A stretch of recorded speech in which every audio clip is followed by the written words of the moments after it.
നമസ്കാരം. ശരി, ഇപ്പോൾ ശ്രീ മുസ്തഫ മുണ്ടുപാറ കൂടി ചേരുകയാണ്. ശ്രീ മുസ്തഫ മുണ്ടുപാറ, ഇപ്പോൾ സമസ്ത ഉന്നയിച്ചിരിക്കുന്ന ആവശ്യങ്ങൾ വെച്ച് നോക്കുമ്പോൾ അത് ഒരു വിലപേശൽ തന്നെയാണ്. അത് വിശ്വാസത്തിൻ്റെ പേരിലുള്ള വിലപേശൽ. അതുപോലെ തന്നെ ഇത് ഒരു തെരഞ്ഞെടുപ്പ് മുന്നിൽ കണ്ടുകൊണ്ട് രണ്ട് മുന്നണികളെയും സമ്മർദ്ദത്തിലാക്കുവാനുള്ള ഒരു നീക്കമല്ലേ സമസ്തയുടെ ഭാഗത്ത് നിന്ന് ഉണ്ടായിരിക്കുന്നത്?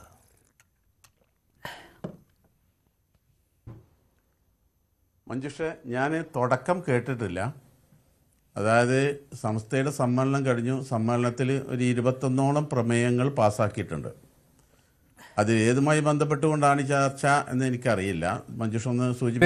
പെരുന്നാളുകൾക്ക് 3 ദിവസത്തെ അവധി ആവശ്യമുണ്ട്. അതുപോലെ തന്നെ നിസ്കാര സമയത്തിനനുസരിച്ചുള്ള ഈ പരീക്ഷകളുടെ ക്രമീകരണം, അതുപോലെ നേരത്തെ വലിയ വിവാദമായ സംഭവമാണല്ലോ ഈ സ്കൂൾ സമയമാറ്റം.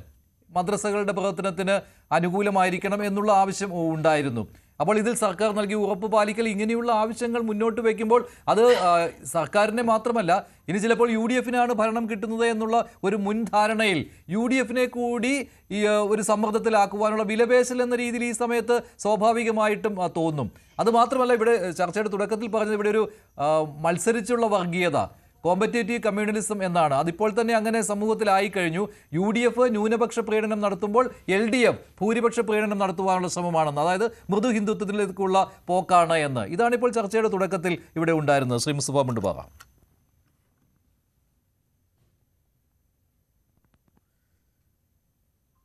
കമ്മ്യൂണലായിട്ടുള്ള ഒരു പോളറൈസേഷനിലേക്ക് കാര്യങ്ങൾ പോകാൻ പാടില്ല. പ്രത്യേകിച്ച് കേരളത്തിൻ്റെ പാരമ്പര്യം എന്ന് പറയുന്നത് പരസ്പരം സ്നേഹവും സഹകരണവും ഒക്കെ കൈമാറിക്കൊണ്ട് മുന്നോട്ട് പോയ പാരമ്പര്യമാണ്. മറ്റേതൊരു പ്രദേശം പോലെയല്ല കേരളം. അപ്പം അതുകൊണ്ട് തന്നെ ഇങ്ങനെ വർഗീയമായ ചിത്രീകരണത്തിലേക്ക് അല്ലെങ്കിൽ അത്തരമുള്ള പ്രത്യാരോപണങ്ങളിലേക്ക് കാര്യങ്ങൾ പോകുന്നത് അപകടകരമാണ്. കേരളം സമീപകാലത്തായി ഈ ഒരു തലത്തിലേക്ക് നീങ്ങുന്നുണ്ടോ എന്ന് സംശയിക്കേണ്ടിയിരിക്കുന്നു. ഇവിടെ BJP സംഘപരിവാർ ശക്തികൾ ഇവിടെ അധികാരത്തിന് വേണ്ടി നടത്തുന്ന ശ്രമമാണ്. അതോടൊപ്പം തന്നെ മുസ്ലിം വിഭാഗത്തിൽ നിന്നുകൊണ്ട് ജമാഅത്തെ ഇസ്ലാമി ഉൾപ്പെടെയുള്ള സംഘടനകൾ നടത്തുന്ന സമീപനം, ഇത് രണ്ടും അപകടമാണ്. ഇതിനോട് നമുക്ക് ഒരിക്കലും യോജിക്കാൻ കഴിയില്ല. പിന്നെ മഞ്ജുഷ ഇവിടെ സൂചിപ്പിച്ചു, അതായത് സമസ്തയുടെ സമ്മേളനം നടന്നപ്പോൾ ഒരു 21ഓളം പ്രധാനപ്പെട്ട പ്രമേയങ്ങൾ പാസ്സാക്കിയിട്ടുണ്ട്. സമ്മേളനത്തിൽ സർക്കാരിൻ്റെ ശ്രദ്ധയിൽ കൊണ്ടുവരേണ്ടതും സമുദായത്തിൻ്റെ ശ്രദ്ധയിൽ കൊണ്ടുവരേണ്ടതുമായ പൊതുവായ വിഷയങ്ങൾ ഉൾപ്പെടെയുള്ള 21 വളരെ പ്രധാനപ്പെട്ട പ്രമേയങ്ങളാണ് പാസ്സാക്കിയത്. ആ പ്രമേയങ്ങളിൽപ്പെട്ട ഒരു പ്രമേയമാണ് ഇവിടെ പരാമർശിക്കപ്പെട്ടത്. അതായത് പെരുന്നാളുകൾക്ക് 3 ദിവസം അവധി വേണം. ഈ ആവശ്യത്തിന് കേരളത്തോളം പഴക്കമുണ്ട് എന്ന് തന്നെ പറയാം. 3 ദിവസം പെരുന്നാളിന് അവധി അനുവദിക്കണമെന്നത് പലപ്പോഴും 1 ദിവസമാണ് ലഭിക്കാറുള്ളത്. അപ്പോൾ പ്രത്യേകിച്ച് സർക്കാർ ജീവനക്കാർ, അതുപോലെ തന്നെ ദൂരദേശങ്ങളിൽ പഠിക്കാൻ പോകുന്ന വിദ്യാർത്ഥികൾ, ഇവർക്കൊന്നും പെരുന്നാളിൽ അറ്റൻഡ് ചെയ്യാൻ കഴിയാത്ത ഒരവസ്ഥാവിശേഷം വരുന്നുണ്ട്. ഇത് ഇന്നും ഇന്നലെയുള്ളൊരു വിഷയമല്ല. അത് UDF ഭരിച്ചപ്പോഴും LDF ഭരിച്ചപ്പോഴും ഒക്കെ നിരന്തരം മുസ്ലിം സമുദായത്തിൻ്റെ ഭാഗത്ത് നിന്നുകൊണ്ട് ഉന്നയിക്കപ്പെട്ട ഒരാവശ്യമാണിത്. അപ്പോൾ അത് ഒരു കേരളത്തോളം പഴക്കമുള്ള ഒരാവശ്യമാണ് അതിൽ പറഞ്ഞ്. മറ്റൊന്ന് എന്ന് പറയുന്നത്, പുതുതായിട്ട് ഇവിടെ ഒരു ആവശ്യം ഉന്നയിച്ചില്ല. ഇവിടെ മദ്രസാ പഠനത്തിന് വിഘാതമാകുന്ന വിധത്തിൽ ഇതുവരെ കേരളത്തിൽ അങ്ങനെ ഒരു സമീപനം ഉണ്ടായിട്ടില്ല. അത്തരം ചില നീക്കങ്ങൾ ചില കേന്ദ്രങ്ങളിൽ നിന്ന് ഉണ്ടാകുന്നുണ്ടോ എന്ന ഭയപ്പാട് കൊണ്ടാണ് ആ ഒരു രീതിയിലേക്ക് പോകാൻ പാടില്ല. നമ്മുടെ പാരമ്പര്യമായി ഇവിടെ നിലനിൽക്കുന്ന ആ ശൈലിയിലേക്ക് തന്നെ കാര്യങ്ങൾ പോകണം എന്ന് ഞങ്ങൾ ആവശ്യപ്പെടുന്നത്. അതായത് നമ്മുടെ കേരളം ഈ വിഷയം പോലും ഇപ്പം നമുക്കറിയാം. ഇന്നലെ സമ്മേളനത്തിൽ പാസ്സാക്കിയ മറ്റൊരു പ്രമേയമാണ് ജില്ലകൾ വിഭജിക്കണമെന്നത്. അതിൽ ആവശ്യപ്പെട്ട പ്രമേയത്തിൽ കൃത്യമായി പറയുന്നുണ്ട്. ഇപ്പോൾ മലപ്പുറം ജില്ല ഉൾപ്പെടെ വിഭജിക്കണം. എന്നിട്ട് അവിടെ പ്രത്യേകം നോട്ട് ചെയ്ത് തന്നെ പറയുന്നുണ്ട്, പാലക്കാട്, എറണാകുളം, ഇടുക്കി പോലെയുള്ള ജില്ലകൾ, അത് ഭൂമിശാസ്ത്രപരമായ പ്രയാസമുള്ള ജില്ലകളും അതുപോലെ തന്നെ ജനസംഖ്യ കൊണ്ട് കൂടുതലുള്ള സാന്ദ്രതയുള്ള ജില്ലകളും ഒക്കെ അതിൻ്റെ പ്രത്യേകമായ സാഹചര്യത്തിൽ അതിനൊക്കെ വിഭജനം നടത്തണം എന്നൊരാവശ്യം കൂടി മലപ്പുറം ജില്ലാ വിഭജനമാണ് ഉദ്ദേശിക്കുന്നത്. അതിനോടൊപ്പം മറ്റു ജില്ലകളും കൂട്ടിച്ചേർത്തു എന്ന് മാത്രമല്ലേ കരുതാൻ കഴിയുകയുള്ളൂ. അതേ കരുതാൻ കഴിയുകയുള്ളൂ. മലപ്പുറം ജില്ലാ വിഭജനം നേരത്തെ തന്നെ ഒരാവശ്യമായിരുന്നു. അതിനോട് രാഷ്ട്രീയ പാർട്ടികൾ പ്രതികരിക്കുന്നില്ല എന്നേ ഉള്ളൂ. പക്ഷേ സമസ്ത ഉൾപ്പെടെയുള്ള മതസംഘടനകൾ ആ നിലപാടിൽ തന്നെയായിരുന്നു മലപ്പുറം ജില്ലയുടെ വിഭജനം. അല്ല, മലപ്പുറം ജില്ല മാത്രമല്ല മഞ്ജുഷ, പ്രമേയത്തിൽ കൃത്യമായി നിങ്ങൾക്ക് ലഭിച്ചിട്ടുണ്ടാവുമല്ലോ. ആ പ്രമേയത്തിൽ കൃത്യമായി പറയുന്ന പാലക്കാട്, ഇടുക്കി, അതുപോലെ തന്നെ എറണാകുളം പോലെയുള്ള ജില്ല, മലപ്പുറം മാത്രമല്ല, മലപ്പുറത്ത് ഏകദേശം ഒരു 40 ലക്ഷത്തോളം ജനസംഖ്യയുള്ള ഏറ്റവും കൂടുതൽ ജനസാന്ദ്രതയുള്ള ഒരു ജില്ലയാണ് മലപ്പുറം. ആ മലപ്പുറത്ത് വർഷങ്ങളായി ഇതും ഒരാവശ്യമാണ്. തിരൂരും അതുപോലെ തന്നെ മലപ്പുറവുമായി 2 ജില്ലകളായി രൂപീകരിക്കപ്പെടണമെന്ന ആവശ്യത്തിന് അതിന് പതിറ്റാണ്ടുകളുടെ പഴക്കമുള്ള ഒരു ആവശ്യമാണ്. ഇതൊന്നും കമ്മ്യൂണലായി കാണേണ്ട ഒരു വിഷയമല്ല, അത് ഏതെങ്കിലും മതത്തിൻ്റെ ആവശ്യമല്ല.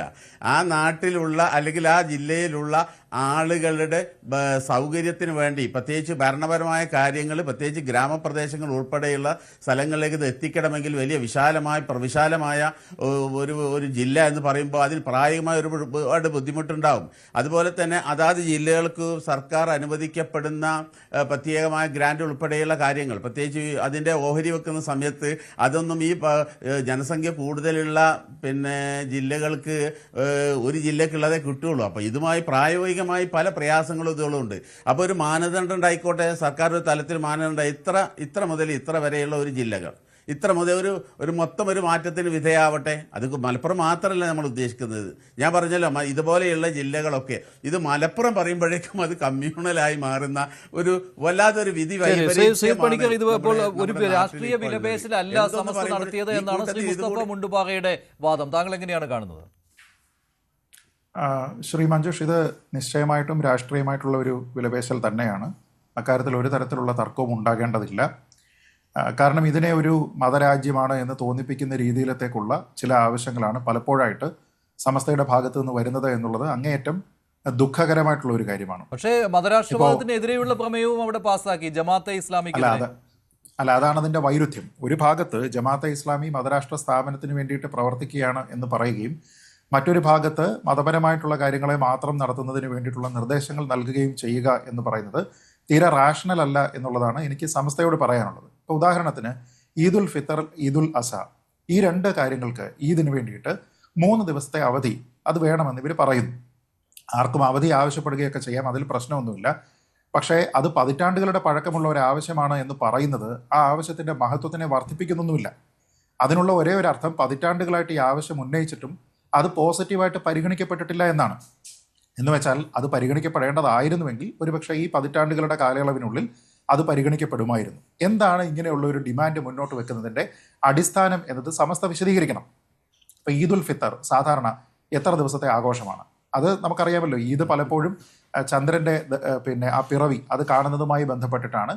അത് ചിലപ്പോൾ കലണ്ടർ ദിവസമായിരിക്കില്ല, മറ്റൊരു ദിവസമായിരിക്കും. അത് ഇവരുടെ പണ്ഡിതരും മറ്റാൾക്കാരുമാണ് പ്രഖ്യാപിക്കുന്നത്. അതിനനുസരിച്ചിട്ടാണ് ആ ആഘോഷം ഉണ്ടാവുക.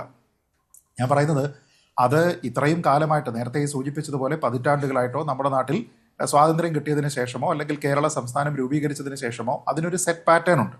അപ്പോൾ അതിനെ ഇടയ്ക്ക് ചില ദിവസങ്ങളിൽ കലണ്ടർ ഹോളിഡേയും എന്നാൽ ചന്ദ്രൻ്റെ ആ ഒരു ദർശനം കിട്ടുന്നത് മറ്റൊരു ദിവസമാണ് എങ്കിൽ 2 ദിവസത്തേക്കൊക്കെ അവധി വരുന്നത് ശരിയാണ്. കൂടുതൽ വാർത്തകൾക്ക് news 18 Keralam YouTube channel subscribe ചെയ്യുക.